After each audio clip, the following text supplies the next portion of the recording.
Hey everyone, Sean Joel here from Elevation Leaders, where we help you 10x your business valuation. We have not launched a newsletter in a couple of weeks. The summer months were quite busy, but we are back to give you as much knowledge and experience as possible. Today we're going to talk about a topic that is often overlooked and ignored for some very strange reason, and that's the cash portion of a business. A lot of times we feel that this cash portion should only be understood by the entrepreneur or by the owner of the business. This is a big mistake. A lot of key decisions that you're going to make in your organization will come from understanding the liquidity of your business, how you can use the cash, the equity, debt ratios, all of these important metrics that most people frankly don't understand. It is complex. There are a lot of things to look at when you're talking about the cash of a business, and CFOs, financial controllers, a lot of times they will slightly overcomplicate things and make them a little bit inaccessible for you. What we're going to talk about today are three very key numbers that we feel every strategic member of a team should know about. You need to understand these numbers, you need to understand what they mean for the business and how they affect operations moving forward, because the reality is if you don't have money and you don't have cash and you don't understand the financial metrics, I can promise you, you will not be able to move the company forward. So let's talk about some of the three top numbers that you need to be aware of and understand what they mean for your organization. The first one that is often overlooked and misunderstood is cash flow. Okay, when we're looking at cash flow, of course, we're always comparing from one year to the next. So what does cash flow actually mean? The definition of your cash flow is going to be your change in deposits versus your change in debt. Okay, those two numbers are going to be really the two numbers that you need to look at. And of course, you're going to look at them at 1 year over the next. So let's say, for example, that you have a $10 million business, and this year you had explosive growth and you went from 10 to $15 million. Okay, so right off the bat, your revenue grew from 10 to 15, $5 million revenue increase. Wow, incredible, it's amazing. However, you have to understand what it took to get you to that growth. I'm sure it didn't just happen miraculously. There were probably a lot of numbers that were affected, a lot of investments that were made, maybe some debt that was taken on. So let's say in 2021, you're at 10 million, 2022, you're at 15.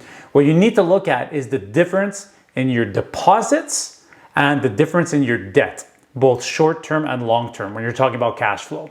So let's imagine that you had, let's say, $1 million in the bank at the beginning of 2021, and then at the beginning of 2022, your million has gone down to 500,000 naturally because you had to fuel your growth. So you've gone down 500,000.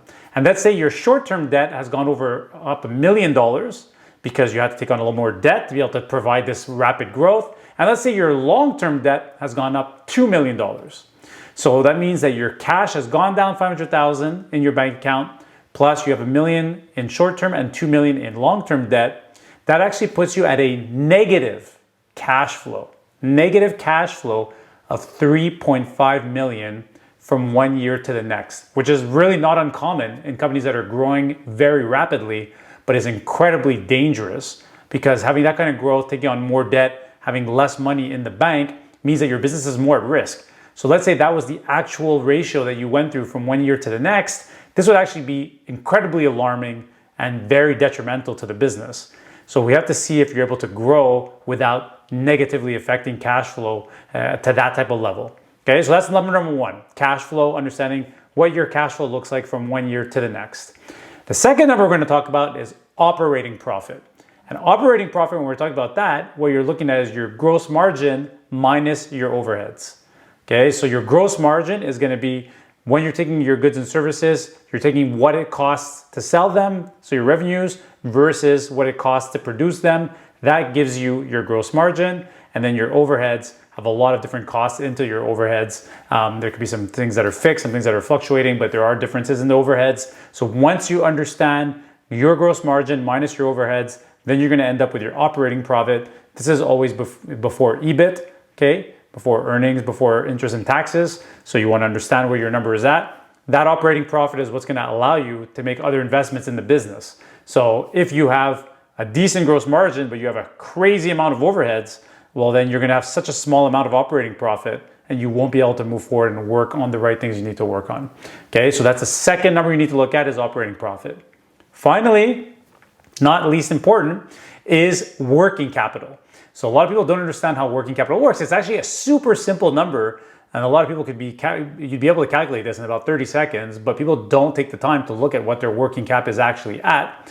So your working capital is receivables plus inventory. Now I understand a lot of you may not have inventory, so you won't be able to calculate that. You may have some work in progress you can calculate. So receivables plus inventory or work in progress minus your payables.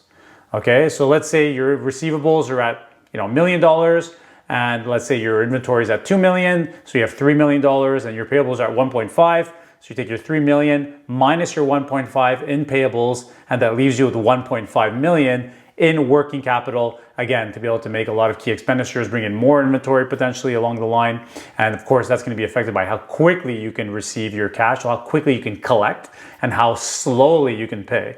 So you're going to have to make those and understand that. And too many times in businesses, I see companies that are taking 40, 50, 60 days to get their receivables, and yet they're paying their suppliers in 20 days. And I explained to them, this is a terrible ratio. Why are you taking so long to receive your money and taking so long to pay it? Paying it much too quickly. This is actually a huge problem. So those ratios need to be quite similar. If you want to be healthy as a company, you should be receiving your cash at about the same rate as you're paying out your suppliers. So make sure you look at that carefully and make sure that ratio isn't off by too much. So those are 3 big numbers: cash flow, operating profit, working capital. Once you understand those, I can tell you, you can be well on your way to building a healthy business and making sure that the cash position is where you need to be. Whether you're in a high growth mode or in a low growth mode, you always need to know where your cash position is at, and you need to optimize that as much as possible. Hope this has been helpful. If you like this video, please share it with others, and there'll be more on the way in October. Thanks, have a great day.